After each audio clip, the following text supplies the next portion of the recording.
ഇന്നത്തെ മന്ത്രിസഭാ യോഗം സെക്രട്ടേറിയറ്റിൽ ഭരണ വകുപ്പിന്റെ കീഴിൽ ഒരു business policy and process re engineering cell തുടങ്ങാൻ വേണ്ടിയിട്ടുള്ളൊരു തീരുമാനമെടുത്തു. കാരണം വിവിധ വകുപ്പുകളുടെ തമ്മിലുള്ള ഏകോപനം, ഫയലുകളുടെ പൊസിഷൻ, ഇതെല്ലാം വലിയ അനിശ്ചിതത്വത്തിൽ കിടക്കുകയും ഫയലുകളുടെ മൂവ്മെന്റ്സ് വളരെ സ്ലോയിലായും ചെയ്യുന്നതുകൊണ്ട് പല തീരുമാനങ്ങളും പലപ്പോഴും എടുക്കാൻ പറ്റുന്നില്ല. നമ്മൾ മുൻകൂട്ടി വാഗ്ദാനം ചെയ്തിരുന്നത് പോലെയുള്ളൊരു ഡാറ്റ ഡ്രിവൺ ഗവേണൻസിലേക്ക് ഗവൺമെന്റ് ചലിക്കുകയാണ്. വളരെ വേഗത്തിൽ എല്ലാ വകുപ്പുകളെയും ഏകോപിപ്പിച്ചുകൊണ്ട് ഓരോ വകുപ്പുകളിലും നടക്കുന്ന കാര്യങ്ങൾ കൃത്യമായി അറിയാനുള്ള സംവിധാനം അതാത് വകുപ്പുകളിലും മുഖ്യമന്ത്രിയുടെ ഓഫീസിലും ചീഫ് സെക്രട്ടറിയുടെ ഓഫീസിലുമെല്ലാം ഓരോ ഫയലുകളുടെയും പൊസിഷൻ അറിയാവുന്നതിന് വേണ്ടിയിട്ടുള്ള ഒരു പുതിയ സംവിധാനമാണ്, ഏകോപനമാണ് വിവിധ വർക്ക്. പ്രോജക്റ്റിന്റെ കാര്യത്തിലും ഈ ഏകോപനം ഉണ്ടാവും, പ്രോജക്റ്റ് മാപ്പിംഗ് ഉണ്ടാവും. എവിടെയെല്ലാം ഏതെല്ലാം വകുപ്പുകളുടെ കീഴിൽ സംസ്ഥാനത്തുടനീളം നടക്കുന്ന പ്രോജക്റ്റുകളുടെ മാപ്പിംഗ്, എന്തായിരിക്കും പൊസിഷൻ എന്ന് കൃത്യമായി അറിയാനുള്ള ഒരു സംവിധാനം കൂടി ഏർപ്പെടുത്തും. ഞങ്ങളുടെ പ്രാഥമികമായ പരിശോധനയിൽ കോടിക്കണക്കിന് രൂപയാണ് പ്രോജക്റ്റ് നടപ്പാക്കുന്നതിലെ കാലതാമസം മൂലം സംസ്ഥാന ഖജനാവിൽ നിന്ന് നഷ്ടപ്പെടുന്നത്. നേരത്തെ പറഞ്ഞതുപോലെ 100 കോടി രൂപയുടെ പദ്ധതി 2 കൊല്ലം കൊണ്ട് പൂർത്തിയാക്കേണ്ടത് 10 കൊല്ലം കഴിഞ്ഞാലും പൂർത്തിയാകുന്നില്ല. 100 കോടിയുടെ സ്ഥാനത്ത് 1000 കോടി രൂപയാവുകയാണ് 10 കൊല്ലം കഴിയുമ്പോൾ. റേറ്റിന്റെ വർധനവ്, കോൺട്രാക്ടറുടെ പ്രശ്നങ്ങൾ. അപ്പൊ പ്രോജക്ട് ഇംപ്ലിമെന്റേഷൻ കേരളത്തിൽ ഈ ഖജനാവിൽ നിന്നുള്ള ചോർച്ചയ്ക്കുള്ളൊരു പ്രധാനപ്പെട്ട കാരണമാണ്. അപ്പൊ കൃത്യമായി പ്രോജക്ട് മാപ്പിംഗ് നടത്തി ഒരു പ്രോജക്ട് പ്രോട്ടോകോൾ ഉണ്ടാക്കി ഒരു അക്കൌണ്ടബിലിറ്റി ഉണ്ടാക്കി കൃത്യസമയത്ത് ഈ പദ്ധതികൾ തീർക്കാനുള്ള നടപടികൾക്കാണ് ഇതുവഴി നമ്മൾ തുടക്കം കുറിക്കുന്നത്. രണ്ടാമത് 2027 പത്മ പുരസ്കാരങ്ങൾക്കായി സംസ്ഥാന സർക്കാരിന്റെ നാമനിർദ്ദേശം കേന്ദ്ര ആഭ്യന്തര മന്ത്രാലയത്തിന് സമർപ്പിക്കുന്നതിന് വേണ്ടി തീരുമാനിച്ചു. സാധാരണ പേരുകൾ പുറത്തു പറയാറില്ല, ഞാനും പറയുന്നില്ല. അത് പറഞ്ഞ അവർക്ക് കിട്ടാതിരിക്കുകയും കിട്ടുകയും ഒക്കെ ചെയ്യുമ്പോഴല്ല, സാധാരണ അത് പറയാറില്ല. പക്ഷെ നമ്മൾ തീരുമാനമെടുത്തു പത്മ അവാർഡിന് ആളുകളെ ശുപാർശ ചെയ്യുന്നതിന് വേണ്ടി വിവിധ രംഗങ്ങളിൽ നിന്നുള്ള. പോലീസ് വാഹനമിടിച്ച് മരണമടഞ്ഞ സ്കൂൾ വിദ്യാർത്ഥിയായ ജിനിരാജിന്റെ കുടുംബത്തിന് ധനസഹായം അനുവദിക്കുന്നതിന് വേണ്ടി കൂടി സർക്കാർ തീരുമാനം എടുത്തിട്ടുണ്ട്. ഇതെല്ലാമാണ് പ്രധാനപ്പെട്ട കാര്യങ്ങൾ. മറ്റൊന്ന്, ഹൈസ്പീഡ് റെയിലുമായി ബന്ധപ്പെട്ട് ഡൽഹി മെട്രോ റെയിൽ കോർപ്പറേഷൻ തയ്യാറാക്കിയ ഒരു റിപ്പോർട്ട്, ഇടക്കാല റിപ്പോർട്ട് ഞങ്ങൾക്ക് സമർപ്പിച്ചിരുന്നു. അത് പരിശോധിക്കുന്നതിന് വേണ്ടിയിട്ട് ഒരു വിദഗ്ധ സമിതിയെ ചുമതലപ്പെടുത്തിയിരുന്നു. അതൊരു ധനകാര്യ വിദഗ്ധൻ, റെയിൽവേ വിദഗ്ധൻ, പാരിസ്ഥിതികമായി ബന്ധപ്പെട്ട് പ്രവർത്തിക്കുന്ന ആൾ, അങ്ങനെ 3 പേരാണ്. അത് ട്രാൻസ്പോർട്ട് സെക്രട്ടറിയും എന്റെ ഓഫീസിലെ OSD ഉൾപ്പെടെയുള്ള ഒരു ടീമാണ് അത് ചെയ്തത്. അവരത് പരിശോധിച്ച് ഉള്ള റിപ്പോർട്ട് ഇന്ന് സമർപ്പിച്ചിട്ടുണ്ട്. അതിലെ ഇതൊരു പൂർണ്ണമായ റിപ്പോർട്ടല്ല എന്നൊരു വിലയിരുത്തലാണ് അവര് എത്തിച്ചേർന്നിരിക്കുന്നത്. ഒന്ന്, കേരളത്തിന്റെ പരിമിതമായ സാമ്പത്തിക വിഭവശേഷി കാരണവും കൃത്യമായ സ്കോപ്പ്, സാധ്യതകൾ, യാത്രക്കാരുടെ എണ്ണം എന്നിവ തിട്ടപ്പെടുത്തുന്നതിനും യാതൊരു തരത്തിലുള്ള പാരിസ്ഥിതിക സാമൂഹ്യ പഠനവും നടത്താത്തതിനാലും ഈ രൂപത്തിൽ പദ്ധതി ഏറ്റെടുക്കാൻ സാധിക്കില്ല. എന്നാൽ ചില തുടർ നടപടികൾ കമ്മിറ്റി ശുപാർശ ചെയ്യുന്നുണ്ട്. അതായത് ആദ്യഘട്ടത്തിലെ സ്ഥല പരിശോധനകൾ, ഭൂമി ഏറ്റെടുക്കൽ സംബന്ധിച്ച വിജ്ഞാപനങ്ങൾ അല്ലെങ്കിൽ ഭൂതല നിർമ്മാണവുമായി ബന്ധപ്പെട്ട യാതൊരു പ്രാരംഭ നടപടികളും ഇപ്പോൾ ആരംഭിക്കരുത് എന്നാണ് കമ്മിറ്റി ശുപാർശ ചെയ്തിരിക്കുന്നത്. കാരണം ഇതിന്റെ ഒരു കൃത്യമായ ഒരു എക്കണോമിക് മോഡൽ, ഇതിൽ എത്ര യാത്രക്കാർ യാത്ര ചെയ്യാനുള്ള സാധ്യതയുണ്ട്, പിന്നെ പാരിസ്ഥിതിക പഠനം, ഇതൊന്നും നടത്താതെ, അതാണ് നമുക്ക് കേരളയിൽ പറ്റിയ ഒരു അപകടം ഇതിന്റെ അകത്ത് ആവർത്തിക്കരുത് എന്നാണ് ശുപാർശ. കേരളയിൽ പറ്റിയത് ഈ പാരിസ്ഥിതിക പഠനവും മറ്റു കാര്യങ്ങളും നടത്തുന്നതിന് മുമ്പ് തന്നെ ഭൂമി ഏറ്റെടുക്കാനുള്ള നടപടികളുമായിട്ട് മുന്നോട്ട് പോയി. അപ്പൊ അത് ചെയ്യാനുള്ള ഒരു കാരണവശാലും ചെയ്യരുത്.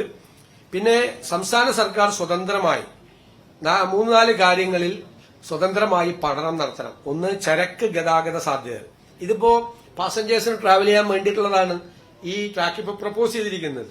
നമ്മൾ തുറമുഖാധിഷ്ഠിത വികസനത്തെക്കുറിച്ചും വിമാനത്താവള അധിഷ്ഠിത വികസനത്തെക്കുറിച്ചും ഒക്കെ പറയുമ്പോൾ ഈ ലോജിസ്റ്റിക്സ് മൂവ്മെന്റ് ഇല്ല ഇതിന്റെ അകത്ത്.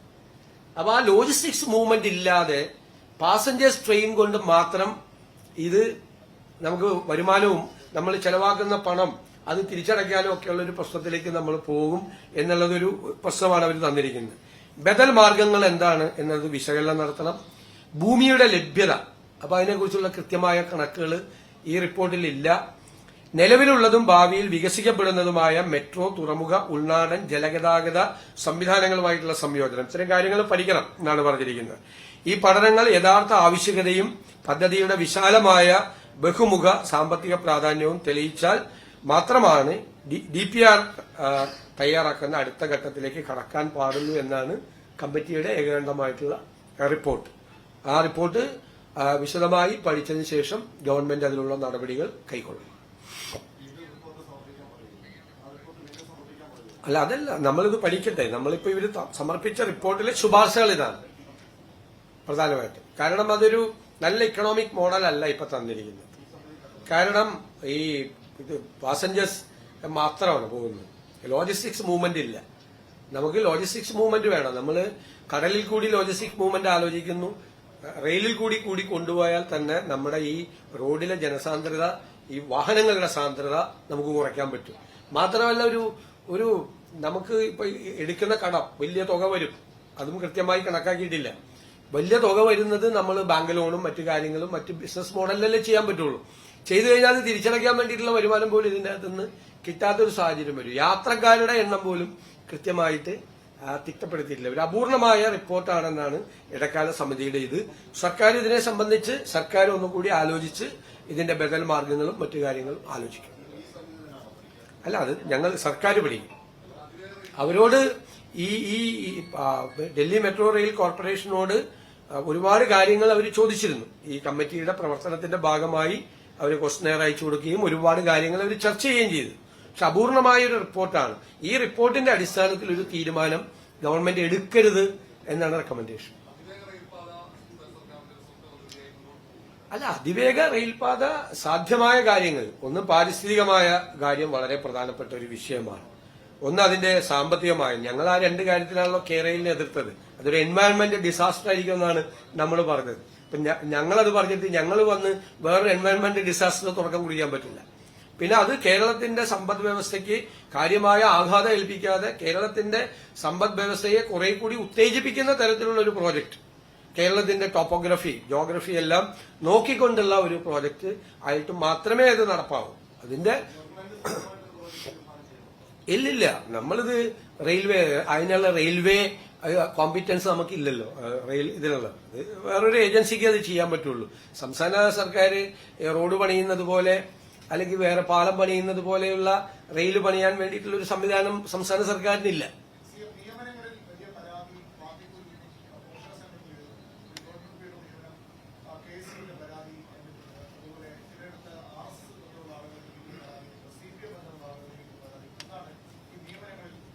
അല്ല, ഗവൺമെന്റ് പ്ലീഡർമാരുടെ നിയമനവുമായി ബന്ധപ്പെട്ട് 2 ഗവൺമെന്റ് പ്ലീഡർമാരെ നിയമിച്ചപ്പോൾ വന്ന ആരോപണം, ഒന്നൊരാൾ കോളേജിൽ പഠിക്കുമ്പോൾ SFI ആയിരുന്നു, മറ്റൊരാൾ കോളേജിൽ പഠിക്കുമ്പോൾ ABVP ആയിരുന്നു എന്നുള്ള ആരോപണം. നിങ്ങൾ പല മാധ്യമങ്ങളും അത് കൊടുത്തത് ഇന്ത്യൻ ലോയേഴ്സ് കോൺഗ്രസിലെ അഭിഭാഷക വിഭാഗം ഈ പരാതി പറയുന്നു എന്നാണ്. അല്ല, അവരാണ് പരാതിപ്പെട്ടത് എന്നാണ് എല്ലാ മാധ്യമങ്ങളിലും വാർത്ത വന്നത്. എന്നോടാരും പരാതി പറഞ്ഞിട്ടില്ല. ഇവര് പരാതിപ്പെട്ടു എന്നും പറഞ്ഞു വ്യാപകമായ വാർത്ത വന്നു. അപ്പൊ എന്റെ കയ്യിലുള്ളത് ഇന്ത്യൻ ലോയേഴ്സ് കോൺഗ്രസിന്റെ സംസ്ഥാന കമ്മിറ്റി സമർപ്പിച്ച റിപ്പോർട്ടാണ്, ഈ റെക്കമെൻഡേഷനാണ്. ആ റെക്കമെൻഡേഷനിൽ ഈ വിവാദപ്പെട്ട 2 പേരുടെയും പേര് അവർ റെക്കമെൻഡ് ചെയ്ത് 2 പേരെ ആക്കണമെന്ന് പറഞ്ഞു. ഇതാണ് എന്റെ ലിസ്റ്റ്. ഈ ലിസ്റ്റ് അവരുടെ 2 പേരുടെയും പേര് ഇതിന്റെ അകത്തുണ്ട്. ഈ വിവാദമായ 2 പേരുടെയും പേര്. ഇവർ ഈ ലിസ്റ്റ് തന്നതുകൊണ്ട് മാത്രമല്ല ഞങ്ങൾ അവരെ പരിശോധിച്ചത്. ലിസ്റ്റ് തന്ന പലരും വന്നിട്ടുണ്ട്, ചിലർ വന്നിട്ടില്ല. ഞങ്ങൾ അതിനെക്കുറിച്ചുള്ള ഒരു പരിശോധന നടത്തിയിട്ടാണ്, അവരുടെ പശ്ചാത്തലം കൂടി പരിശോധിച്ചിട്ടാണ് അവരെ നിയമിച്ചത്. അവർ ഇന്ത്യൻ ലോയേഴ്സ് കോൺഗ്രസിന്റെ മെമ്പർമാരാണ്. 2 പേരും മെമ്പർമാരാണ്. 2 പേരും വളരെ കോമ്പിറ്റന്റ് ആയിട്ടുള്ള ലോയേഴ്സാണ്. അത് ആ AGയോടുകൂടി ആലോചിച്ചിട്ടാണ് നമ്മൾ ഗവൺമെന്റ് ബിൽഡർമാര് അല്ലെങ്കിൽ കോൺഗ്രസിന്റെ ഒരു പോഷക സംഘടന തരുന്ന ലിസ്റ്റിന്റെ അടിയിൽ ഒപ്പിടാനല്ലോ നമ്മൾ ഇരിക്കുന്നത്. അങ്ങനെ ചെയ്യാൻ പറ്റില്ലല്ലോ. കോടതിയിൽ നല്ല ലോയേഴ്സും കൂടി വരണമല്ലോ. അപ്പൊ അവരൊക്കെ പറയുന്ന നിർദ്ദേശിക്കുന്ന ആളുകളൊക്കെ തന്നെ വരും. ഈ രണ്ടുപേരും ഈ വിവാദത്തിൽപ്പെട്ട രണ്ടുപേരും ഈ വിവാദം ഒരാഴ്ചയായിട്ട് ഞാനും ആസ്വദിക്കുകയായിരുന്നു. ഞാൻ പറഞ്ഞല്ല, കഴിഞ്ഞ ബുധനാഴ്ച തൊട്ട് ഈ ബുധനാഴ്ച വരെ ഞാനും ആസ്വദിക്കുകയാണ്. ഈ രണ്ടുപേരും ഇന്ത്യൻ ലോയേഴ്സ് കോൺഗ്രസിന്റെ സ്റ്റേറ്റ് കമ്മിറ്റിയും ഹൈക്കോടതി യൂണിറ്റ് കമ്മിറ്റിയും രണ്ടുപേരും ഈ രണ്ടുപേരുടെ പേര് ശുപാർശ ചെയ്തിട്ടുണ്ട്. രണ്ടുപേരും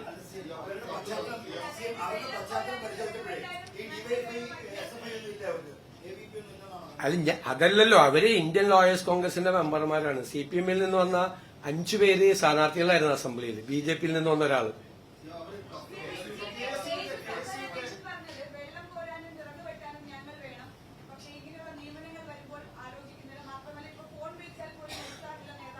അതൊന്നും എനിക്കറിയില്ല. എന്നോട് എന്തായാലും പറഞ്ഞിട്ടില്ല. എന്നോടൊരു പരാതിയും പറഞ്ഞിട്ടില്ല. എന്റെ അടുത്തൊരു പരാതിയും വന്നിട്ടില്ല. അത് സംബന്ധിച്ചൊരു പരാതിയും വന്നിട്ടില്ല. പരാതി നിങ്ങളോടാണ് പറഞ്ഞിരിക്കുന്നതെങ്കിൽ നിങ്ങൾ തന്നെ അന്വേഷിക്കണം എന്താണ് പരാതി. എന്റെ മുമ്പിൽ ആ പരാതി വന്നിട്ട്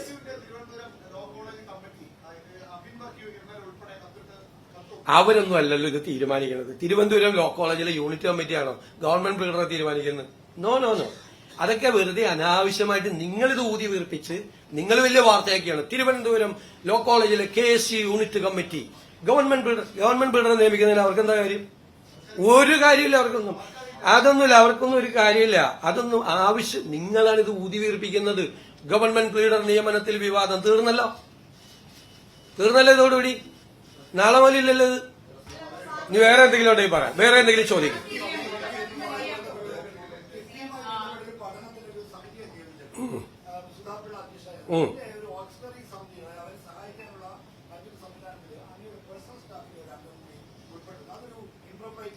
എന്താ ഇപ്പൊ കുഴപ്പം?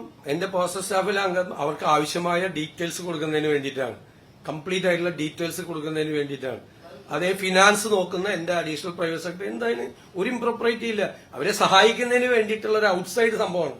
അവരെ സഹായിക്കുന്നതിന് വേണ്ടി ഞങ്ങൾ ഒരുപാട് സംവിധാനം ഫിനാൻസിൽ തന്നെ ഉണ്ടാക്കിയിട്ടുണ്ട്. കാരണം ഫിനാൻസുമായി ബന്ധപ്പെട്ടിട്ടാണ് ഒരുപാട് ഡേറ്റാസ് കൊടുക്കേണ്ടി വരും. ആ ഡേറ്റാസ് കൊടുക്കാൻ വേണ്ടിയിട്ട് കമ്മിറ്റിയുടെ പുറത്ത് നിന്ന്, കമ്മിറ്റിയിൽ അംഗമല്ല, കമ്മിറ്റിയുടെ പുറത്ത് നിന്നുള്ള ഒരു സപ്പോർട്ടിംഗ് സിസ്റ്റമാണ്. ഏത് കമ്മിറ്റി നമ്മൾ വന്നാൽ ഇത് കാരണം ഒരുപാട് ഡേറ്റാസ് ഉള്ള കമ്മിറ്റിയാണ്. ആ ഡേറ്റാസിനെ സപ്പോർട്ട് ചെയ്യാൻ വേണ്ടിയിട്ടുള്ള ഒരുപാട് കമ്മിറ്റി ആളുകളെ നമ്മൾ ഔട്ട്സൈഡ് വെക്കേണ്ടി വരും അവർക്ക് സപ്പോർട്ട് ചെയ്യാൻ വേണ്ടിയിട്ട്. അതെല്ലാം പ്രോപ്പറാണ്.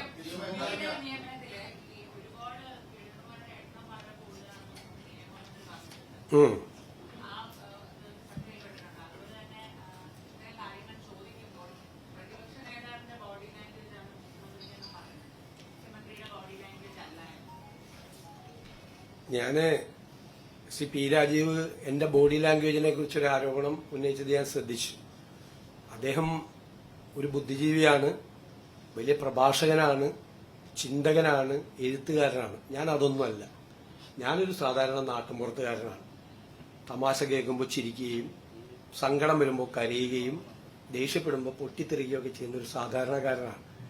എന്റെ ബോഡി ലാംഗ്വേജ് ചിലപ്പോൾ അദ്ദേഹത്തിന് ഇഷ്ടപ്പെട്ടു കാണില്ല. കാരണം അദ്ദേഹത്തിന്റെ ശൈലിയല്ല എന്റെ ശൈലി. പിന്നെ അദ്ദേഹം പറഞ്ഞ കാര്യം, അതായത് ഗവൺമെന്റ് ബിൽഡർമാരുടെ എണ്ണം കൂട്ടിയെന്നാണ്. 17/7/2017 ഒന്നാം പിണറായി സർക്കാർ 5 സ്പെഷ്യൽ GP-മാരെയും 5 GP-മാരെയും നിയമിച്ചു. അന്ന് AK ബാലനാണ് നിയമമന്ത്രി, കൂടുതലായി നിയമിച്ചു. ഇനി ഈ ആക്ഷേപം ഉന്നയിച്ച ഈ മന്ത്രി നിയമമന്ത്രിയായിട്ടിരിക്കുമ്പോൾ 3 സ്പെഷ്യൽ GP-മാരെയും 3 GP-മാരെയും നിയമിച്ചു. 6 പേരെ. അപ്പൊ എത്ര പേരായി? 5 ഉം 5 ഉം 10 ഉം 6 ഉം 16 പേരെ പിണറായി വിജയന്റെ കാലത്ത് നിയമിച്ചിട്ടുണ്ട്. ഈ ആരോപണം ഉന്നയിച്ച ഇതേ നിയമമന്ത്രി നിലവിലുള്ള GP-മാരുടെ എണ്ണം കഴിഞ്ഞ വർഷം വർദ്ധിപ്പിച്ചിട്ടുണ്ട്. എന്നിട്ട് ഒരു കൊല്ലം കഴിയുന്നതിന് മുമ്പ് പുതിയ ഗവൺമെന്റ് GP-മാരുടെ എണ്ണം വർദ്ധിപ്പിച്ചതിനെ കുറിച്ച് പരിഹസിക്കുന്നവരെ കുറിച്ച് ഞാൻ എന്തു പറയും? എന്താ പറയേണ്ടത്? ഇതിന്റെയൊക്കെ പ്രശ്നം ഞങ്ങൾക്ക് 23 പേരുടെ ഒരു നടപടിക്രമവും ഇല്ലാതെയാണ് ഇവര് ചെയ്തത്. ഞങ്ങൾ അതല്ല, AG-യുടെ ഭാഗത്തു നിന്നും DGP-യുടെ ഭാഗത്തു നിന്നുള്ള പ്രപ്പോസൽ വന്നു. കാരണം എന്ന് വെച്ച് കഴിഞ്ഞാൽ നമ്പർ ഓഫ് കേസസ് കൂടുകയാണ്. കേരളത്തിലെ ഹൈക്കോടതിയിലെ പെറ്റീഷൻസ് 37,000 പെറ്റീഷൻസ് ആണ് അവിടെ എണ്ണം വർദ്ധിച്ച് മറ്റ് ഹൈക്കോടതികളിലേക്കാൾ എണ്ണം കൂടുകയാണ്. കോടതി മുറികളുടെ എണ്ണവും കൂടിയിട്ടുണ്ട്. അപ്പൊ അത് മാനേജ് ചെയ്യാൻ പറ്റാതായപ്പോഴാണ് 23 പേരുടെ എണ്ണം കൂട്ടണം എന്ന് പറഞ്ഞ പ്രൊപ്പോസൽ വന്നു.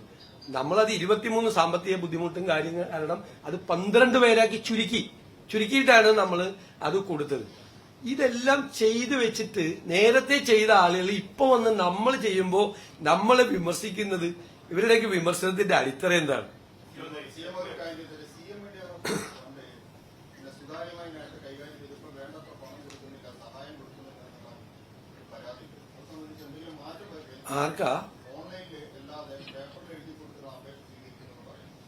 ആർക്കാ ചികിത്സാ സഹായം? അതൊക്കെ ആ മുഖ്യമന്ത്രിയുടെ ദുരിതാശ്വാസ നിധിയിൽ നിന്ന് മുഖ്യമന്ത്രിക്ക് കൊടുക്കാനുള്ള അധികാരമുണ്ട്. അത് നേരത്തെ നിലവിലുള്ള ഒരു ഫോമിൽ വില്ലേജ് ഓഫീസർ സൈൻ ചെയ്ത് ചികിത്സിക്കുന്ന ഡോക്ടർ സൈൻ ചെയ്ത് പ്രോപ്പറായിട്ടുള്ള ഡോക്യുമെന്റ്സ് വന്നാൽ ചിലപ്പോൾ ചെയ്യേണ്ടി വരും. മറ്റത് ചിലത് എല്ലാം ഓൺലൈനിലായിരുന്നു. ചില കേസ് അർജന്റായിട്ട് ചെയ്യേണ്ടി വരും. ഓൺലൈനിൽ ഒരു അപേക്ഷ കൊടുത്താൽ ചിലപ്പോൾ 1 കൊല്ലമൊക്കെ പിടിക്കും കിട്ടാൻ വേണ്ടിയിട്ട്. ചില കേസ് അർജന്റായിട്ടുള്ള സർജറി നടത്തേണ്ട കേസ്, ട്രാൻസ്പ്ലാന്റ് നടത്തേണ്ട കേസ്, അങ്ങനെയാണ്. പേപ്പറിൽ മറ്റേ പണ്ട് ഏതോ സർക്കാരിൽ ഒരു മന്ത്രി മറ്റേ സിഗരറ്റിന്റെ കൂടിൽ എഴുതി കൊടുത്ത പോലെ ഒന്നും ഞാൻ ചെയ്യില്ല.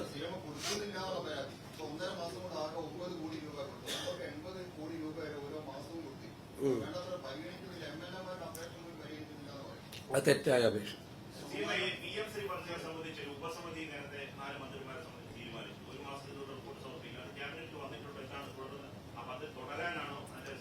ക്യാബിനറ്റിൽ വന്നിട്ടില്ല. അടുത്ത ആഴ്ചത്തെ ക്യാബിനറ്റിൽ വരും.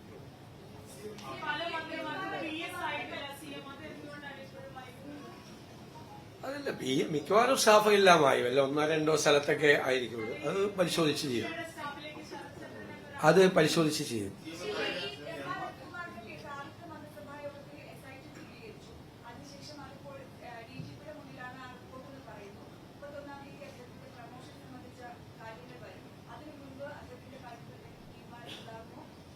അല്ല, നിങ്ങൾ തന്നെ ഇത് കൊടുത്തോണ്ടിരിക്കുകയല്ലേ? SIT റിപ്പോർട്ടിനെ സംബന്ധിച്ച ഈ കാര്യം ഗവൺമെന്റിന്റെ മുമ്പിൽ എത്തിയിട്ടില്ലല്ലോ. DGPയുടെ മുമ്പിലല്ലേ എത്തിയിട്ടില്ല. DGPയുടെ മുമ്പിലിരിക്കുന്ന ഒരു കാര്യത്തിന് ആഭ്യന്തരമന്ത്രി എങ്ങനെ തീരുമാനം എടുക്കുന്നത്? മുഖ്യമന്ത്രി എങ്ങനെ തീരുമാനം എടുക്കുന്നത്? അവിടുന്ന് റിപ്പോർട്ട് വരണം. നിങ്ങൾക്ക് പല ആളുകൾക്ക് പല ധൃതി ഉണ്ടാവും, പല കാരണങ്ങളുടെ പുറത്ത്. ഞങ്ങളുടെ മുമ്പിൽ SIT രൂപീകരിച്ച് SIT അവര് റിപ്പോർട്ട് ചെയ്യേണ്ടത് ഹോം മിനിസ്റ്റർക്ക്, മുഖ്യമന്ത്രിക്കല്ല, അവർ DGPക്കാണ് റിപ്പോർട്ട് ചെയ്യേണ്ടത്. DGP അത് പരിശോധിച്ച് അതിന്റെ പരിശോധന നടത്തി വേണ്ട കാര്യങ്ങൾ ആഭ്യന്തരമന്ത്രിയെയും മുഖ്യമന്ത്രിയെയും അറിയിക്കും. അപ്പൊ നമ്മൾ നടപടിയെടുക്കും. ഇതൊക്കെ ഓരോ വാർത്തകളാണ്. ഓരോ ദിവസത്തെ രാവിലത്തെ ഉണ്ടാക്കുന്ന ഓരോ വാർത്തകളാണ്. എന്ത് പ്രസക്തിയാണ് ആ വാർത്തയ്ക്കുള്ളത്? അത് നിങ്ങൾ തന്നെ അങ്ങ് തീരുമാനിക്കുമല്ലേ?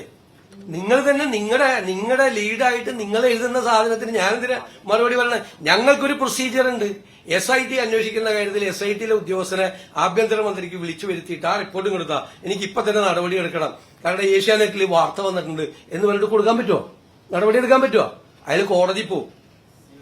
അങ്ങനെ ഒരാൾക്കെതിരെ നടപടി എടുത്താൽ ആള് കോടതി പോവും. ഞാൻ ഏഷ്യാനെറ്റ് പറഞ്ഞത് അജിത ചോദിച്ചുകൊണ്ട് പറഞ്ഞാണ്. അതിൽ ഞാൻ പറഞ്ഞ എല്ലാവരും വാർത്താ മാധ്യമങ്ങളിലെ വാർത്ത കണ്ടിട്ട് SIT ഉദ്യോഗസ്ഥരോട് വിളിച്ച് ആഭ്യന്തരമന്ത്രിക്ക് റിപ്പോർട്ട് ചോദിക്കാൻ പറ്റുമോ? There is A procedure. ആ പ്രൊസീജിയർ ഫോളോ ചെയ്യാതെ നടപടി എടുക്കാതിരിക്കോ, രണ്ട് ചെയ്താലും ഇപ്പോഴുള്ള കാലത്ത് ആളുകൾ കോടതി പോകുമ്പോൾ നിങ്ങൾ വിമർശിക്കും. നടപടിക്രമം പൂർത്തിയാക്കാതെ നടപടിയെടുത്തു, ആള് കോടതിയിൽ പോയി സ്റ്റേ ചെയ്തെന്ന് ഇതേ റിപ്പോർട്ട് ചെയ്ത ആളുകൾ വേറെ വാർത്ത കൊടുക്കും. സർക്കാരിന്റെ ഭാഗത്ത് നിന്ന് അലംഭാവം, സർക്കാർ കാര്യങ്ങൾ ശ്രദ്ധിച്ചില്ല, നടപടിക്രമങ്ങൾ പാലിക്കാതെ നടപടിയെടുത്തു, അപ്പോഴും ഒരു വാർത്ത കൊടുക്കാം. ഇതൊക്കെ വാർത്തയ്ക്ക് വേണ്ടിയുള്ള വാർത്തകളാണ്.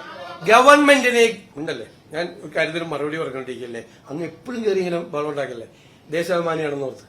ഞാൻ പറഞ്ഞത് ഒരു പ്രൊസീജിയർ ഉണ്ട്, ഒരു പ്രൊസീജിയർ ഫോർമാലിറ്റി ഉണ്ട് ഇല്ലേ ഏത് സർക്കാരിനും. ആ പ്രൊസീജിയർ ഫോർമാലിറ്റി പൂർത്തിയാക്കാതെ നമുക്കൊരു നടപടി എടുക്കാൻ പറ്റില്ല. അത് നിങ്ങളിത് അറിയാത്ത റിപ്പോർട്ടർമാരാണ് ഇത് റിപ്പോർട്ട് ചെയ്യുന്നത്. നമ്മളിത് കണ്ട് ഞാൻ പറഞ്ഞല്ല, എനിക്ക് ആദ്യമൊക്കെ ഭയങ്കര വിഷമം തോന്നി. ഇപ്പൊ ഞാൻ ആസ്വദിക്കുകയാണ് ഈ വാർത്തകൾ കണ്ടിട്ട്. ഇതുപോലത്തെ വാർത്തകൾ ചെയ്യാൻ പറ്റുമോ? നിങ്ങൾ പറ. ഞാനിപ്പോ അങ്ങോട്ടും ചോദ്യം ചോദിക്കാൻ പോവാ. ചെയ്യാൻ പറ്റുമോ? നടപടി എടുക്കാൻ പറ്റുമോ?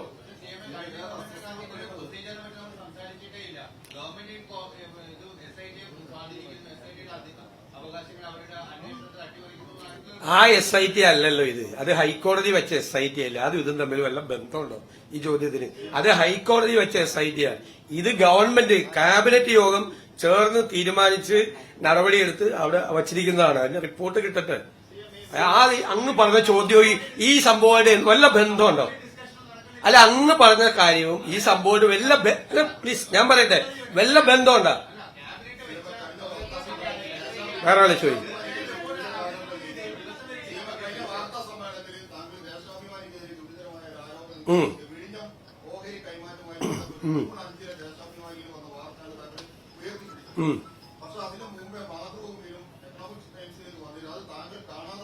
അല്ല, അതുകൊണ്ട് എന്താ കുഴപ്പം? അല്ല, ദേശാഭിമാനി എഴുതിയ വാർത്ത എന്താണ്? എന്നെ കൊണ്ട് ഒന്നും കൂടി പറയിപ്പിക്കണമല്ലോ. അല്ല, നിങ്ങൾ പറയാം. അതല്ലേ ചോദിച്ചത്. അതേ ചോദ്യമല്ലേ ഇപ്പൊ ചോദിച്ചത്. വീണ്ടും അത് തന്നെ ചോദിക്കണം. ദേശാഭിമാനിയിൽ വന്ന വാർത്ത എന്താ? MSc വരുന്നു വിദേശ നിക്ഷേപവുമായി. LDF സർക്കാരിന്റെ ദീർഘവീക്ഷണം. എന്നിട്ട് പ്ലീസ് ഞാൻ ആൻസർ ചെയ്യുമ്പോ അങ്ങ് ഇടപെടാൻ പാടില്ല. പ്ലീസ് 3 ചോദ്യം ഒരേ ചോദ്യം ചോദിച്ചിട്ട് വീണ്ടും ഞാൻ സംസാരിക്കുമ്പോൾ ഇടപെടാൻ പാടില്ല. പ്ലീസ്, ഒരു മര്യാദ പത്രസമ്മേളനത്തിൽ മാധ്യമപ്രവർത്തകനാണെങ്കിലും കാണിക്കണം. സംസാരിക്കുന്ന ഇടയിൽ ഇടപെടാൻ പാടില്ല. മറുപടി കേക്ക്. എന്നിട്ട് 13,000 കോടി രൂപ വരുന്നു. ഈ MScയുടെ നിക്ഷേപം പിണറായി സർക്കാരിന്റെ ദീർഘവീക്ഷണം എന്ന് വാർത്ത കൊടുത്തിട്ട് അതേ പിണറായി വിജയൻ വന്ന് ഞാനുമായിട്ട് ഗൂഢാലോചന നടത്തിയിട്ടാണ് MSc വരുന്നതെന്ന് പറഞ്ഞപ്പോ പറഞ്ഞതാണ്. ഇനിയില്ല.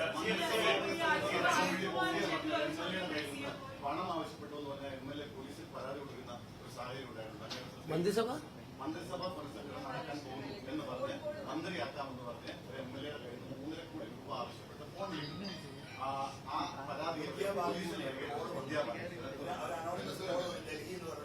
എനിക്കറിയില്ല. ഞാൻ അറിഞ്ഞില്ല. ഇപ്പൊ എന്താ പുനഃസംഘടന? അല്ല, ഇപ്പൊ പുനഃസംഘടന ഞാൻ അറിഞ്ഞില്ല കേട്ടാ.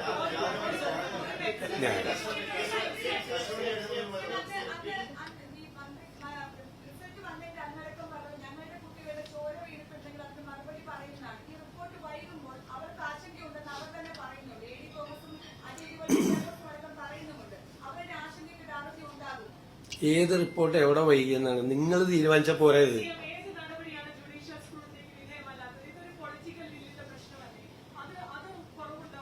ഇല്ല, ഇത്രയും മറുപടി പറഞ്ഞിട്ട് നിങ്ങൾ രണ്ടുപേരും ഒക്കെ കൊടുത്ത വാർത്തയിലെ അബദ്ധം നിങ്ങൾക്ക് മനസ്സിലായി. അല്ലല്ല, അബദ്ധമാണ് നിങ്ങൾ കൊടുത്ത വാർത്ത. പറഞ്ഞല്ലോ, എക്സ്പ്ലെയിൻ ചെയ്തല്ലോ.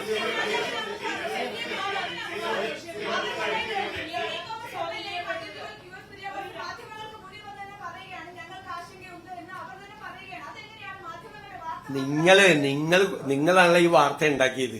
അജിത് കുമാറിനെ രക്ഷിക്കാനുള്ള ശ്രമം നടത്തുന്നു എന്നും പറഞ്ഞല്ല. നിങ്ങൾ വാർത്ത കൊടുത്തു. നിങ്ങളിപ്പോ അത് വരിയിലായി. ആ ആഭ്യന്തരമന്ത്രി വളരെ ഭംഗിയായിട്ട് അത് വിശദീകരിച്ചു. നടപടിക്രമങ്ങൾ നിങ്ങളല്ല നടപടിയെടുക്കേണ്ടത്, മാധ്യമങ്ങളല്ല നടപടിയെടുക്കേണ്ടത്, ഗവൺമെന്റാണ്. ഗവൺമെന്റ് അതിനൊരു പ്രൊസീജിയർ ഉണ്ട്. ആ പ്രൊസീജിയർ കംപ്ലീറ്റ് ആയിട്ട് ഫില്ല് ചെയ്ത് ഞങ്ങൾ ചെയ്യുള്ളൂ. മനസ്സിലായില്ലേ? അത് നടപടി എടുക്കുമ്പോൾ നിങ്ങളെ അറിയിക്കും. അതാണ് അത്. അപ്പ അറിഞ്ഞാൽ മതി നിങ്ങൾ എന്താ ചെയ്യാൻ പോണേന്ന്. നിക്ക് എല്ലാവരും ചോദിക്കില്ല. നിങ്ങളപ്പ അറിഞ്ഞാൽ മതി, ഞങ്ങൾ പറയും. നിങ്ങളപ്പ അറിഞ്ഞാൽ മതി എന്താണ് ഇതിന്റെ നടപടിക്രമമെന്നും ഞങ്ങൾ എന്താ ചെയ്യാൻ പോണേന്നും തീരുമാനം എടുത്തിട്ട് നിങ്ങളെ അറിയിക്കും. അപ്പൊ നിങ്ങൾ അറിഞ്ഞാൽ മതി.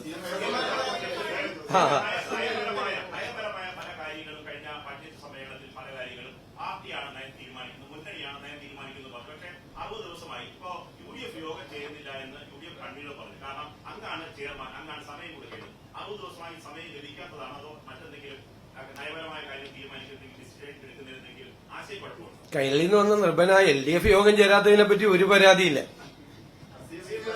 UDF ഞങ്ങൾ കുറെ ആദ്യം നടപടി ഞങ്ങൾ തീരുമാനിച്ചോളാം. ഞങ്ങളുടെ പൊളിറ്റിക്കൽ ആയിട്ടുള്ള കാര്യമാണ്. UDF എപ്പോ യോഗം തീരുമാനിക്കും? അതൊക്കെ വരുമെന്നേ. അതൊക്കെ സമയത്ത് വരും. അതൊന്നും മാധ്യമങ്ങളുമായിട്ട് ചർച്ച ചെയ്യാൻ പറ്റുന്ന കാര്യങ്ങളല്ലല്ലോ. അതൊക്കെ സംഘടനാപരമായ കാര്യങ്ങൾ മുന്നണിയും പാർട്ടിയൊക്കെ എടുക്കുന്ന തീരുമാനങ്ങളാണ്. അതെല്ലാം മനസ്സിലായി.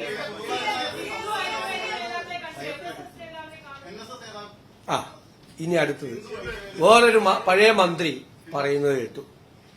ഞാൻ ഹിന്ദു കയറി ഇറങ്ങിയാണ് BJP നേതാക്കൾ മുഖ്യമന്ത്രിയുടെ ഓഫീസിൽ. ഹിന്ദു ഐക്യവേദിയുടെ നേതാക്കൾ എന്നെ കാണണം എന്നാവശ്യപ്പെട്ടു. ഞാൻ അവർക്ക് സമയം കൊടുത്തു. അവർ വന്ന് കാണാൻ പറഞ്ഞു. അത് പബ്ലിക് കാണുന്ന സമയത്താണ് അവരെ വന്ന് എന്നെ കണ്ടത്. ഞാൻ അവരെ മുറിയിൽ കയറ്റിയിരുത്തി കണ്ടു. അതിൽ രണ്ടുപേര് എനിക്കെതിരായിട്ട് നിരന്തരമായ വ്യാപകമായ പ്രചരണം നടത്തിയിരുന്ന ആളുകളാണ്. ഞാൻ അവരുടെ പേര് കണ്ടപ്പോ അവരെ കാണാൻ പറ്റില്ല എന്ന് ഞാൻ പറയാമോ? അവരെന്നെ കണ്ട് അവർക്കൊരു നിവേദനം നൽകാൻ വന്നാണ്. നിവേദനം നൽകി. ഇന്നലെ നമുക്ക് ഗവൺമെന്റിനെതിരായി സമരം നടത്തിക്കൊണ്ടിരിക്കുന്ന NGO യൂണിയൻ നേതാക്കൾ, ഗസറ്റഡ് ഓഫീസേഴ്സ് അസോസിയേഷന്റെ നേതാക്കൾ, അധ്യാപക സംഘടന CPMന്റെ KSCയുടെ നേതാക്കൾ കാണാൻ വന്നു. ഞാൻ ഇവരെ ഇരുത്തിയ അതേ കസേരയിൽ തന്നെ അവരെയും ഇരുത്തി അവരുമായിട്ട് സംസാരിച്ചു. ഞാൻ കോൺഗ്രസിന്റെ UDFന്റെ മാത്രം മുഖ്യമന്ത്രിയാണോ? കേരളത്തിലെ മുഖ്യമന്ത്രിയല്ലേ? എന്നെ കാണാൻ വരുന്നവരോട് ഞാൻ നിങ്ങളെ കാണില്ല എന്ന് പറയാമോ? ഞാൻ അത് ചെയ്താലല്ലേ തെറ്റ്? പിന്നെ പഴയ മന്ത്രിയായിരുന്ന ശ്രീ റിയാസാണ് പറഞ്ഞത് ഇവിടെ കയറി ഇറങ്ങാണെന്നത്. അദ്ദേഹത്തിനോട് എന്റെ മറുപടി, ഞാൻ ഒളിച്ചല്ല കണ്ടത്. പിണറായി വിജയൻ ചെയ്തതുപോലെ RSS നേതാക്കളെ വേറെ കാറിൽ പോയി മസ്കറ്റ് ഹോട്ടലിൽ പത്രക്കാരെയൊക്കെ മാറ്റി നിർത്തി ആരെ അറിയാതെ ഒളിച്ചല്ല കണ്ടത്. അതാണ് റിയാസിനുള്ള മറുപടി. ഒളിച്ചല്ല കണ്ടത്, രഹസ്യമായിട്ടല്ല കണ്ടത്. ഇവിടെ നൂറുകണക്കിന് ജനങ്ങൾ കാണാൻ വേണ്ടി വരുന്ന കൂട്ടത്തിൽ അവർ നേരത്തെ പറഞ്ഞു, അവര് വന്ന നിവേദനം അവർ തന്നു, അവരുമായി സംസാരിച്ചു. ഇതൊക്കെ എനിക്ക് തോന്നുന്നു ഞാൻ അവർക്ക് ഒരു അനുമതി നിഷേധിച്ചാലാണ് അത് വാർത്ത, അല്ലേ? അനുമതി നിഷേധിച്ചാലാണ് വാർത്ത.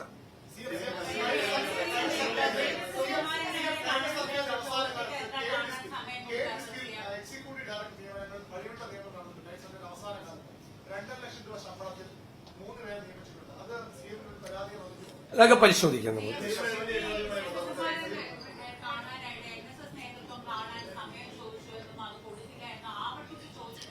തെറ്റായ വാർത്തയാണ്. അദ്ദേഹം എന്റെ പ്രൈവറ്റ് സെക്രട്ടറിയെ വിളിച്ചിരുന്നു. എന്നെ ഫോണിൽ കിട്ടാണ്ട് ഞാൻ ബജറ്റിന്റെ തയ്യാറെടുപ്പിന്റെ സമയത്ത് എന്റെ അടുത്ത് ഫോൺ ഉണ്ടായില്ല, ഞാൻ മാറി നിൽക്കുകയായിരുന്നു. അദ്ദേഹം വിളിച്ചെന്ന് പറഞ്ഞപ്പോൾ ഞാൻ അദ്ദേഹത്തെ തിരിച്ചു വിളിച്ചു, വളരെ കോഡിയലായിട്ട് സംസാരിച്ചു. അപ്പൊ നമുക്ക് എപ്പോഴെങ്കിലും ഒന്ന് കാണണം എന്ന് പറഞ്ഞു. ഞാൻ പറഞ്ഞു ഉറപ്പായിട്ട് കാണാം, കുറച്ച് കാര്യങ്ങൾ പറയാനുണ്ടെന്ന് പറഞ്ഞവർക്ക് കാണാമെന്ന് പറഞ്ഞു. കാണാമെന്ന് ഞാൻ അദ്ദേഹത്തോട് പറഞ്ഞു. ഞാൻ ഫോണിൽ കൂടി പറഞ്ഞു. അപ്പോ അത് കഴിഞ്ഞിട്ട് ആ ആഴ്ച ഞാൻ ബജറ്റ് അവതരിപ്പിക്കുന്ന ദിവസമാണ്. ഞാൻ ഇവിടുന്ന് എങ്ങും പോയിട്ടില്ലല്ലോ, ഫുൾ ടൈം ഞാൻ നിൽക്കുകയാണ്. പക്ഷെ ബജറ്റ് അവതരിപ്പിക്കുന്നതിന് മുമ്പ് തന്നെയാണെന്ന് തോന്നുന്നു. 2 ദിവസം കഴിഞ്ഞപ്പോ ഇങ്ങനെ നിങ്ങൾ വാർത്ത, എനിക്കറിയില്ല അദ്ദേഹം പറഞ്ഞാണോ പറഞ്ഞില്ല എന്ന് അറിയില്ല, ഒരു യോഗത്തിൽ ഞാനിങ്ങനെ ഇത് കൊടുത്തില്ല എന്ന് പറഞ്ഞു. അദ്ദേഹം പറഞ്ഞായിട്ട് ഞാൻ കണ്ടില്ല, വാർത്ത വരുന്നത് ഞാൻ കണ്ടു. ഞാൻ അദ്ദേഹത്തോട് പറഞ്ഞു, ഞാനിപ്പോ ഇത് നിങ്ങൾ കേട്ടു, തുഷാർ വെള്ളാപ്പള്ളി അദ്ദേഹം എന്നെ കാണണമെന്ന് പറഞ്ഞു. അദ്ദേഹം എന്റെ ആലുവയിലുള്ള വസതിയിൽ ആളുകൾ എന്നെ കണ്ടുകൊണ്ടിരിക്കുന്ന സമയത്ത് വന്ന് കണ്ടു, എന്നെ വന്ന് അഭിനന്ദിച്ചിട്ട് അദ്ദേഹം പോയി. അതിനും വന്ന് ആരോപണം. എന്താ, ഞാൻ തുഷാർ വെള്ളാപ്പള്ളി വരുമ്പോ തുഷാർ വെള്ളാപ്പള്ളി വരാൻ പാടില്ല എന്ന് പറയാമോ? ഞാൻ പറയാൻ പാടില്ലല്ലോ. ആര് വന്ന് രാജീവ് ചന്ദ്രശേഖർ അദ്ദേഹം എന്നെ വന്ന് മുഖ്യമന്ത്രിയുടെ ഓഫീസിൽ വന്നാണ്. അദ്ദേഹം MLA കൂടിയല്ലേ. അദ്ദേഹത്തിന്റെ നിയോജകമണ്ഡലത്തിലെ കുറെ കാര്യങ്ങൾ എന്റെ അടുത്ത് കൊണ്ടു തന്നു. ഇവരൊക്കെയായിട്ട് നമ്മൾ കാണണ്ടേ? ജനപ്രതിനിധികളായിട്ടും രാഷ്ട്രീയ നേതാക്കളായിട്ടും സംഘടനയുടെ ആളുകളായിട്ടും എത്രയോ സാമുദായിക സംഘടനകളാണ് വരുന്നത്, എത്രയോ ബിഷപ്പ്മാരാണ് ഇവിടെ വരുന്നത്. സമസ്തയുടെ നേതാക്കന്മാർ കഴിഞ്ഞ ദിവസം വന്നു കണ്ടിരുന്നു. അവർക്കൊക്കെ അവരുടേതായ മേഖലകളിലെ പ്രശ്നങ്ങൾ, അവരുടെ സാമൂഹ്യ പ്രശ്നങ്ങൾ, സ്ഥാപനങ്ങളുടെ പ്രശ്നങ്ങൾ, ഇതൊക്കെ നമ്മളോട് പറയാനുണ്ടാവും. അതുണ്ടാവും സ്വാഭാവികമായിട്ട്. അതിനെന്താ,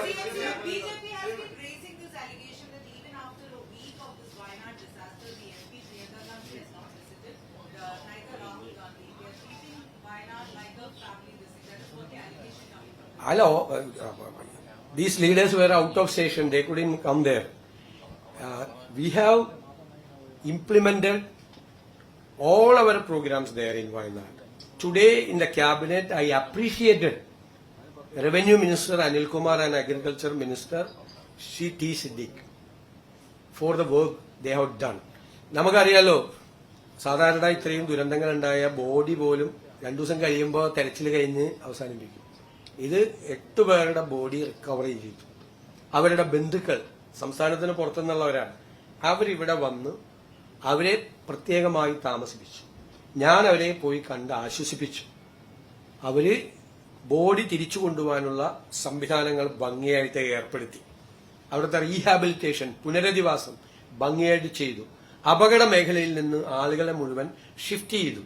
അപകടം സംഭവിക്കാൻ സാധ്യതയുള്ള ആളുകളിൽ നിന്ന് കമ്പനിയുമായി, ഈ കൊങ്കൺ റെയിൽവേയുമായും അവരുടെ സബ് കോൺട്രാക്ടറായ ദിലീപ് കോൺ കമ്പനിയുമായും നമ്മുടെ മന്ത്രിമാര് ചർച്ച ചെയ്ത് ഗവൺമെന്റ് കൊടുത്ത നഷ്ടപരിഹാരം കൂടാതെ അതിനേക്കാൾ കൂടിയ നഷ്ടപരിഹാരം കമ്പനിയെ കൊണ്ട് കൊടുപ്പിക്കാൻ ധാരണയാക്കി. അവരുടെ ഇൻഷുറൻസ് അടക്കമുള്ള തുകകൾ അവർക്ക് കൊടുക്കാനുള്ള സംവിധാനം ഉണ്ടാക്കി. അവരുടെ ബോഡി എംബാം ചെയ്ത് കൊച്ചിയിലെത്തിച്ച് പ്രത്യേക വിമാനത്തിൽ അവരുടെ നാട്ടിൽ എത്തിച്ചു. മുഴുവൻ നടപടിക്രമങ്ങളും വളരെ ഭംഗിയാക്കി ഗവൺമെന്റ് 2 മന്ത്രിമാരുടെ നേതൃത്വത്തിൽ ജില്ലാ ഭരണകൂടം ഉൾപ്പെടെയുള്ള ആളുകൾ ഒരുമിച്ച് നിന്നുകൊണ്ട് പൂർത്തിയാക്കി.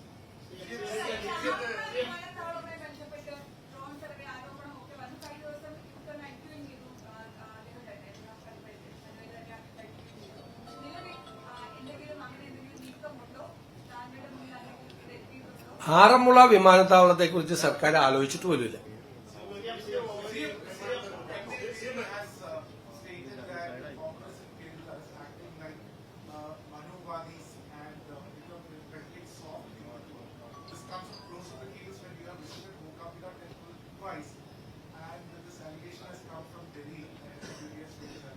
How can he say that when I am going for Mookambika temple, it is my personal right? I have a constitutional right to believe in the God. How can he say that that is soft Hindutva? I have been going to Mookambika for the last 37 years, from 90 onwards. I am a devotee of Kollur Mookambika. I am a devotee of Kollur Mookambika. I am very happy to say that. For the last 37 years I have been visiting there for darshan. ഞാൻ മുഖ്യമന്ത്രി ആയിക്കൊണ്ട് പോകായിരുന്ന മോശമല്ലേ? ഇവരെ ഏത് ലോകത്തേക്കാ പോകണ? ക്ഷേത്രങ്ങളിൽ പോകുന്നത്, ആരാധിക്കാൻ പോകുന്ന എല്ലാവരെയും അപമാനിക്കുമല്ലേ? അങ്ങനെയാണെങ്കിൽ അദ്ദേഹം അങ്ങനെ പറഞ്ഞിട്ടുണ്ടെങ്കിൽ അദ്ദേഹം ചെയ്തത് ആണോ? നിങ്ങളെല്ലാവരും പോകുന്നവരല്ലേ? ഇത് ഇവിടെ ഇരിക്കുന്നവരിൽ ഭൂരിഭാഗം ഞായറാഴ്ച പള്ളിയിൽ പോകുന്നവരും ക്ഷേത്രങ്ങളിൽ പോകുന്ന ആളുകളും വെള്ളിയാഴ്ച ജുമാ നമസ്കാരത്തിൽ പോകുന്ന ആളുകളും അല്ലേ? അത് പോകാൻ പാടില്ലേ? അതൊക്കെ ഞാൻ മുഖ്യമന്ത്രി ആയതുകൊണ്ട് ഞാൻ ആളുകളെ ഇനിയില്ല, ഞാൻ ഒരിടത്തും പോവില്ല എന്ന് പറയാമോ? ഇതൊക്കെ ഇവർക്കൊന്നും പറയാനില്ല. സ്വന്തം പാർട്ടിയിലെ സ്ഥിതി അവർക്കറിയാം.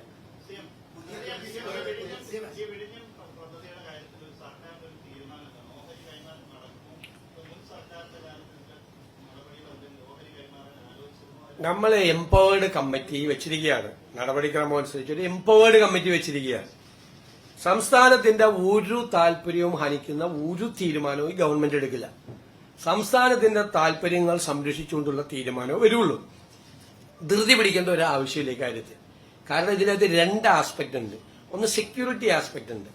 അത് കേന്ദ്ര ഗവൺമെന്റാണ് നടപടിക്രമങ്ങൾ പൂർത്തിയാക്കി അറിയിക്കേണ്ടത്. അത് അറിഞ്ഞു കഴിഞ്ഞാൽ നമ്മുടെ തീരുമാനം നമുക്ക് എടുത്ത് ചെയ്യാം. ഇനി ഇവര് വലിയ ഡീലാണ് മറ്റാണെന്നൊക്കെ ഇങ്ങനെ പറയാനുള്ള നമ്മളൊന്നും ചെയ്തിട്ടില്ലല്ലോ, ഒരു തീരുമാനം എടുത്തിട്ടില്ല. കഴിഞ്ഞ പ്രാവശ്യം ചെയ്ത അറിയാമോ? ഇവര് ചെയ്ത പരിപാടി അറിയാമോ? 2019 ഇത് തീർക്കേണ്ടിയിരുന്നത്. കരാർ കൺസെഷൻ എഗ്രിമെന്റ് അനുസരിച്ച് തീർന്നില്ലെങ്കിൽ 2024 തീരുള്ളൂ. ഇവര് കൺസെഷൻ എഗ്രിമെന്റിൽ അമെന്റ്മെന്റ് വരുത്തി. ആര്? പിണറായി സർക്കാർ 5 വർഷം കൂടി നീട്ടിക്കൊടുത്തു. 5 വർഷം നീട്ടിക്കൊടുക്കുമ്പോ 40 വർഷം ഇത് നടപ്പാക്കാനുള്ള അവകാശം 45 വർഷമാക്കി കൊടുക്കുകയാണ് ചെയ്തത്. 40 എന്നുള്ളത് 45 ആയി. ഈ കൺസെഷൻ എഗ്രിമെന്റിൽ ഒരു ക്ലോസ് ഉണ്ടായിരുന്നു. ഇവര് വൈകിയാൽ ഒരു ദിവസം ഇവര് 12 ലക്ഷം കൊടുക്കണമെന്ന്. 12 ലക്ഷം 5 കൊല്ലം വൈകിയപ്പോൾ അവര് കൊടുക്കേണ്ട സർക്കാരിന് പെനാൽറ്റി, പീനൽ പ്രൊവിഷനാണ്, കൊടുക്കേണ്ട തുക 219 കോടിയാണ്. ഒറ്റ പൈസ ഇതെല്ലാം ഒഴിവാക്കി കൊടുത്തു. 2 ഘട്ടമായി എല്ലാം ഒഴിവാക്കി കൊടുത്തു. അതെന്ത് ഡീലായിരുന്നു? 219 കോടി രൂപ അദാനി പോർട്ട് ഗവൺമെന്റിന് നഷ്ടപരിഹാരം ഈ പീനലായിട്ട് ഈ വൈകിയതിന് ഒരു ദിവസം 12 ലക്ഷം രൂപ വെച്ച് 5 കൊല്ലം 1825 ദിവസം ഇൻറ്റു 12 ലക്ഷം ഒന്ന് കൂട്ടിയേ കാൽക്കുലേറ്ററിൽ. 219 കോടി രൂപ. ഞാൻ കാൽക്കുലേറ്ററിൽ നോക്കിയതാണ്. 219 കോടി രൂപ കൊടുക്കണമായിരുന്നു. എന്ത് പ്രളയം, കോവിഡ്, നഷ്ടപരിഹാരം കൊടുക്കണമെന്നാണ്. പ്രളയം കോവിഡ് എത്ര നാളുണ്ടായിരുന്നു? അല്ല, പ്രളയം കോവിഡ് എത്ര നാളുണ്ടായിരുന്നു? അല്ലല്ല ഞാൻ പറയണേ. അല്ല, ഇവര് ചോദിച്ചതിന് ഞാൻ മറുപടി പറയട്ടെ. പ്രളയവും കോവിഡും എത്ര നാളുണ്ടായിരുന്നു? 1 മാസം പ്രളയം, വേണമെങ്കിൽ ഒരു 4 മാസം കോവിഡ്, ആയിക്കോട്ടെ 5 മാസമല്ലേ, 5 കൊല്ലത്തേക്കുള്ള ഇളവാണ് കൊടുത്തത്. 5 വർഷത്തേക്ക് ന്യായീകരിക്കല്ലേ. 5 വർഷത്തേക്ക് 219 കോടി രൂപ. അത് കുറച്ചാൽ മതിയായിരുന്നു, 150 കോടിയാക്കിയാൽ മതിയായിരുന്നു. ആ കോവിഡിന്റെ കാലവും മറ്റത് ഒഴിവാക്കിയാൽ മതിയായിരുന്നു. അവർക്ക് ഒഴിവാക്കി കൊടുക്കുകയാണ്. എന്നിട്ടൊരു 43 കോടി രൂപ പിന്നെ കൊടുക്കണം, 43 കോടി രൂപ പിന്നെ കൊടുക്കണമെന്ന് പറഞ്ഞു. അതും കൊടുത്തില്ല, അതും അവർ തന്നില്ല. അതും അവർക്ക് വയബിലിറ്റി ഫണ്ടിൽ അഡ്ജസ്റ്റ് ചെയ്ത് കൊടുത്തു. അല്ല, ആരാണ് ഡീല്? ഇപ്പൊ ഇവരെ ഡീലിനെ കുറിച്ച് പറയണേ. ഈ ഡീല് നടത്തിയ പരിചയം കൊണ്ടാണോ ബാക്കിയുള്ളവരെ അധിക്ഷേപിക്കാൻ വേണ്ടിയിട്ട് ഇവർ വന്നിരിക്കുന്നത്? അല്ല, ഇതിനൊക്കെ മറുപടി പറയണമല്ലോ. എന്തിനാണ് കൺസെഷൻ എഗ്രിമെന്റിൽ ഞങ്ങൾ ഒന്നും ചെയ്തില്ലല്ലോ, ഒന്നും ചെയ്യാതെ നിങ്ങളെ കൂടി ആഘോഷിക്കല്ലേ, വിഴിഞ്ഞത്ത് അത് ചെയ്തു ഇത് ചെയ്തു എന്ന് പറഞ്ഞ് ആഘോഷിക്കല്ലായിരുന്നാ? കുറെ ദിവസം ആഘോഷിക്കും. ഞങ്ങൾ ഒന്നും ചെയ്തില്ലല്ലോ, ഒരു നടപടിയും ഇതുവരെ തീരുമാനം എടുത്തിട്ടില്ലല്ലോ. അതല്ല അവിടെ ചോദിച്ചത്. എന്ത് തീരുമാനം എടുക്കും? തീരുമാനം എംപവേർഡ് കമ്മിറ്റിയുടെ റിപ്പോർട്ട് വരും. ഞങ്ങൾ പറയുന്നത് സ്റ്റേറ്റിന്റെ ഇൻട്രസ്റ്റ്, സ്റ്റേറ്റിന് ഏതാണ് ഇൻട്രസ്റ്റ് അത് പ്രൊട്ടക്ട് ചെയ്തുകൊണ്ടുള്ള തീരുമാനം.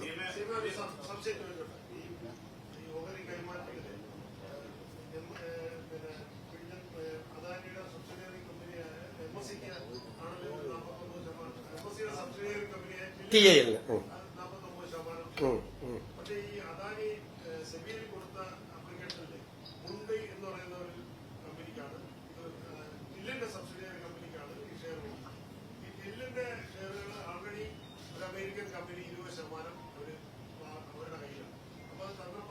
അതല്ല, എംപവേർഡ് കമ്മിറ്റി പരിശോധിക്കുകയല്ല, എംപവേർഡ് കമ്മിറ്റി പരിശോധിക്കും. തന്ത്രപ്രധാനമായ കാര്യങ്ങളും സെക്യൂരിറ്റി കാര്യങ്ങളും പരിശോധിക്കേണ്ടത് കേന്ദ്ര ഗവൺമെന്റാണ്. മിനിസ്ട്രി ഓഫ് ഹോം അഫയേഴ്സും മിനിസ്ട്രി ഓഫ് ഷിപ്പിംഗ് ആണ് അത് പരിശോധിക്കേണ്ടത്.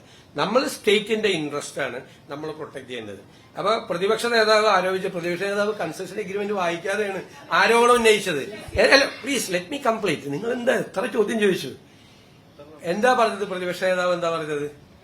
പ്രതിപക്ഷ നേതാവ് പറഞ്ഞത് ഇവിടെ കുത്തക വരും, അവരുടെ MSCയുടെ കുത്തക വരും. അവിടെ കുത്തക വരാതിരിക്കാനുള്ള പ്രൊട്ടക്ഷൻ ആ കൺസെഷൻ എഗ്രിമെന്റിൽ ഉണ്ട്, 5(8) ഉണ്ട്. ഇവിടെ കോമൺ യൂസർ ഫെസിലിറ്റി വേണം, മോണോപ്പൊളി പാടില്ല എന്നാണ്. കോമൺ യൂസർ ഫെസിലിറ്റി വേണം. നമ്മുടെ കൺസെഷൻ എഗ്രിമെന്റിൽ അത് പ്രൊട്ടക്ട് ചെയ്തിട്ടുണ്ട്, ആ ക്ലോസ് പ്രൊട്ടക്ട് ചെയ്തിട്ടുണ്ട്. നമ്മൾ സ്റ്റേറ്റിന്റെ താല്പര്യത്തിന് വിഘാതം എന്തെങ്കിലും ഉണ്ടോ, നമ്മൾ ഇതിന് അനുമതി കൊടുത്താൽ ഒന്ന് പരിശോധിച്ച് കൃത്യമായി പരിശോധിച്ചിട്ട് തീരുമാനം എടുക്കുള്ളൂ. പിന്നെ ഞങ്ങൾ തീരുമാനം എടുക്കുന്നതിന് മുമ്പ് ഞങ്ങൾ എടുക്കാൻ പോണ തീരുമാനം ഇതായിരിക്കും, ഞങ്ങൾ ഇങ്ങനെയായിരിക്കും എടുക്കാൻ പോണെന്നൊക്കെ നിങ്ങൾ ഊഹത്തിന് വാർത്ത കൊടുത്തു. അതാണ് അജിത് കുമാറിന്റെ കേസിൽ നിങ്ങൾ കൊടുത്തുകൊണ്ടിരിക്കുന്ന വാർത്ത. അതുപോലെ തന്നെയാണ് ഞങ്ങൾക്ക് ഒരു റൈറ്റ് ഉണ്ട്, മനസ്സിലായ?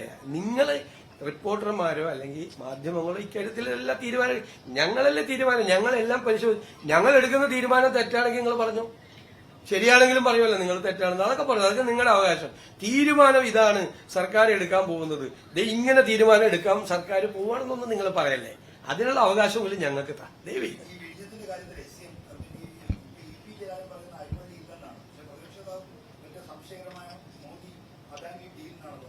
ഇല്ല, അതൊക്കെ അവർക്ക് അവരുടെ പാർട്ടിയിൽ നിന്ന് തന്നെ കൃത്യമായ മറുപടി കിട്ടുന്നുണ്ടല്ലോ. വിഴിഞ്ഞത്തെ MDയെ മാറ്റിയത് എന്തിന്? മാറ്റിയതുകൊണ്ട് ഒരു കുഴപ്പമില്ലെന്ന് ഏറ്റവും സീനിയർ ആയിട്ടുള്ള CPM നേതാക്കന്മാർ പറഞ്ഞില്ലേ?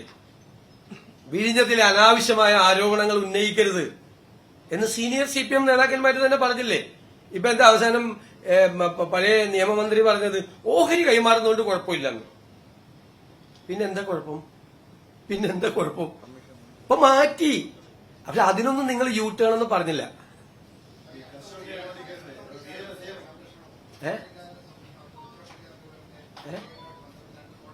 ഇങ്ങനെ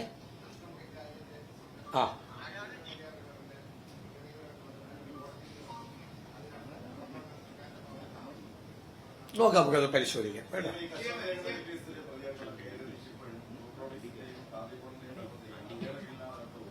നോക്കാം, അത് നമ്മൾ നോക്കാം, നമുക്ക് ആലോചിക്കാം.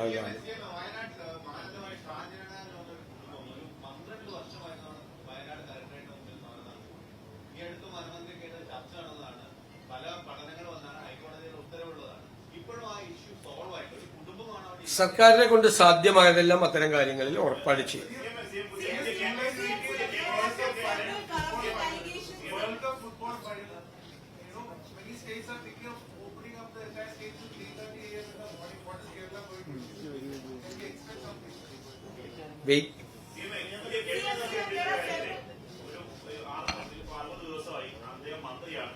ആരാ?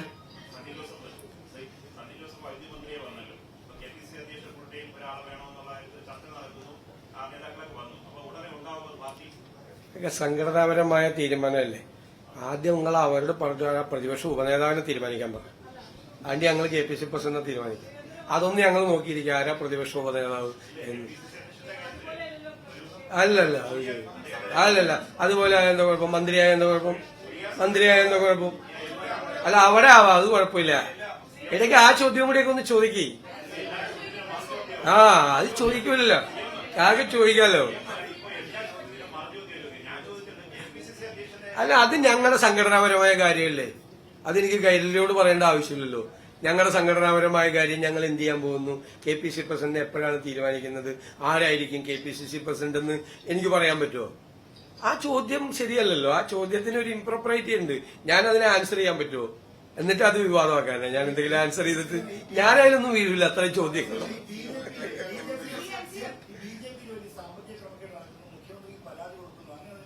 എനിക്ക് പരാതിയൊന്നും കിട്ടിയിട്ടില്ല. ഞാനും ആ വാർത്ത വായിക്കുന്നുണ്ട്.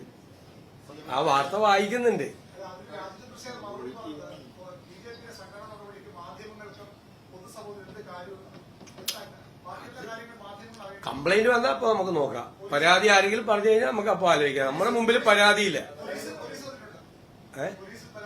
അത് വന്നിട്ടുണ്ടെങ്കിൽ അവർ പോലീസ് പരിശോധിച്ച് വേണ്ടത് ചെയ്യും. ഒരു ആക്ഷേപം വന്നു കഴിഞ്ഞാൽ പോലീസ് പരിശോധിച്ച് ചെയ്യും.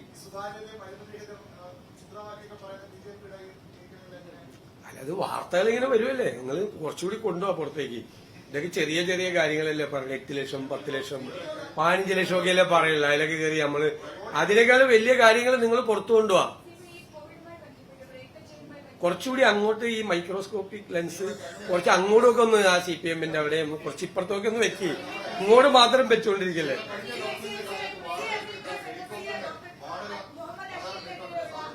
വാടക ഏത് വാടകക്കാരാ?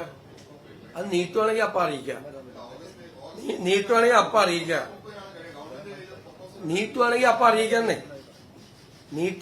അറിയിക്കാം. കരാർ ക്യാൻസൽ ചെയ്ത് അപ്പ അറിയിക്കാം. പോരെ?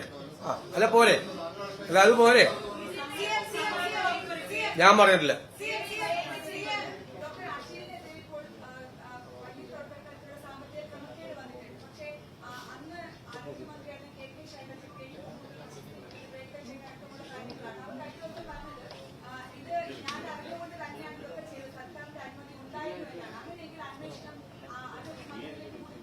വരട്ടെ, അതൊക്കെ പരിശോധിച്ചുകൊണ്ടിരിക്കുകയല്ലേ.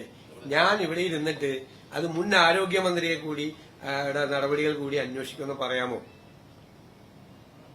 ഞാനങ്ങനെ പറയാമോ? ഞാനല്ലല്ലോ അത് തീരുമാനിക്കേണ്ടത്.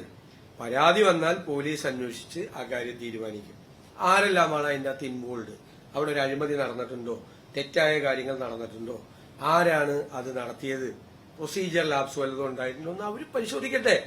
അല്ലാതെ ഈ അന്വേഷണം നടക്കുന്ന കാര്യത്തിൽ തീരുമാനം എന്നെ കൊണ്ട് പ്രഖ്യാപിപ്പിക്കല്ലേ. നിങ്ങൾ എന്തൊക്കെ ചോദിക്കണേ? എന്തായി ചോദിക്കുന്നത്? കൂടുതൽ വാർത്തകൾക്ക് News 18 Keralam YouTube channel subscribe ചെയ്യുക.